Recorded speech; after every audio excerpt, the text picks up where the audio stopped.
In front of me is Alcatel One X from 2019, and let me show you how to activate or deactivate dial pad tones on the following device.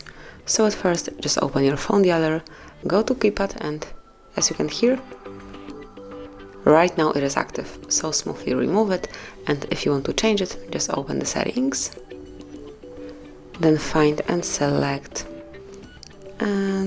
sound right here, go a bit lower, and here you will notice dial pad tones, so mark it. And now, once we deactivate this feature, you will not be able to hear any off digit. So this is it, this is how you can activate and deactivate dial pad tones. Thank you for watching, please subscribe our channel and leave the thumbs up.